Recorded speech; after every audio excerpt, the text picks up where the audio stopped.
Smartphones have been growing bigger and bigger, and there are many of us who are missing the phones that would easily fit in our hands.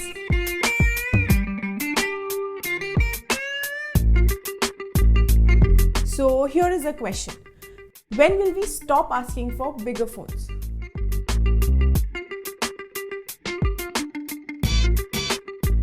Hi guys, I'm Isha Kapoor and welcome back to another video by firstprice.com. Now, first things first. Yes, there are many people who love bigger phones, which are called phablets, but there are also people like me who don't like bigger phones. And trust me, we have very valid points for that. But before I get into the reason why bigger phones are a problem for us, let's first see why they became a trend in the first place.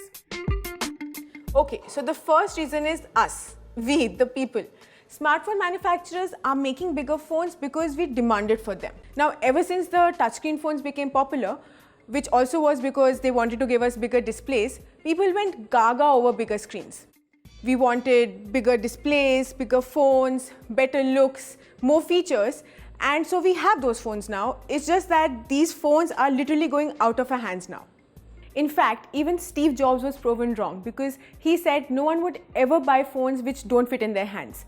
But Apple went ahead and increased the size of the iPhone every year since then.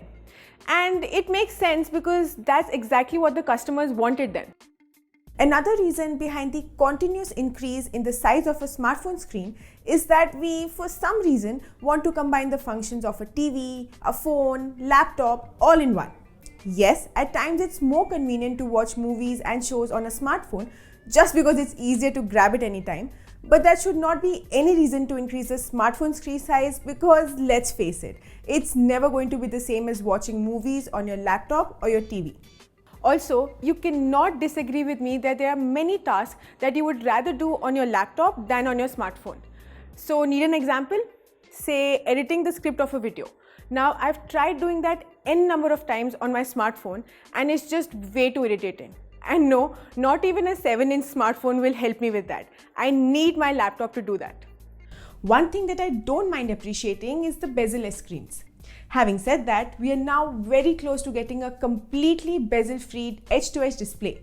So what will happen now? How will the manufacturers now get away from increasing the size of the smartphone? Okay, now let's dive into the reasons why these bigger phones are not that great for some of us. The first very important reason is portability. Now, how do we carry these gigantic phones when they don't even fit in our pockets? And no, I'm not just talking about girls. We are in any case cursed with super small pockets. But even the guys are suffering now. And with an increase in size, obviously the weight also increases, and so that makes it even more problematic.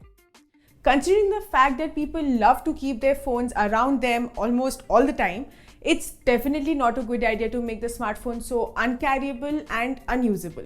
And that is the second reason why bigger phones are not my cup of tea, the usability. Now someone please explain to me, how is it a good thing when you have to use both your hands to use a phone? I mean, we do have better things to do with our left hand, right? Anyway, the point is that I don't find this a very efficient way to use a phone. Features such as the one-sided keyboard and the double touch reachability and also the latest Samsung One UI, they all aim to make it easier to use a phone with just one hand. So that means companies do realize the struggle people go through when using a big phone. Why is it then that no one is even trying to keep smaller phones as an option? So basically, I do understand why the manufacturers are making bigger phones. But what I fail to understand is that why don't we have any options for those who don't want bigger phones? So personally, I find my iPhone 7 the maximum size that I can handle. And when I do have to move on from this, which is going to be sometime very soon, I don't think I'll have any good option of a smaller smartphone to choose from. Okay, so here's what I feel. I feel that people should be able to choose the smartphones according to the size of their hands. And if there's no option available for small-handed people, then that's just plain unfair. Foldable smartphones might be a way to, make the phone smaller while keeping the screens big. But we are yet to see a very good example of that. So I'm going to hold my judgment. Apple is also expected to release the second edition of their famous iPhone SE, and I feel that it's going to be very, very well appreciated by those who A, don't want to spend a bomb to own an iPhone, and B, for those who want to own a phone that will fit well in their hands. I feel that the other companies should also follow suit and consider bringing out more options. Alright guys, that's all from us right now. Do let us know if you're a small phone fan or if you're a big phone fan. Also, this was our first attempt at making a video that is based solely on my opinion. And we know that there are going to be many other opinions out there. So we welcome any kind of comments. You like this video, you didn't like this video, you think we missed out on some point which is very important. Just comment down below and let us know. Okay, now, if you like this video, then do give us a big thumbs up and share this video with all your friends and family, especially those who have very small hands. Do subscribe to us and hit the bell icon so that you never miss a video from us, and also to show your love and support. I'll see you all again soon. Till then, don't forget to keep smiling. Okay, bye.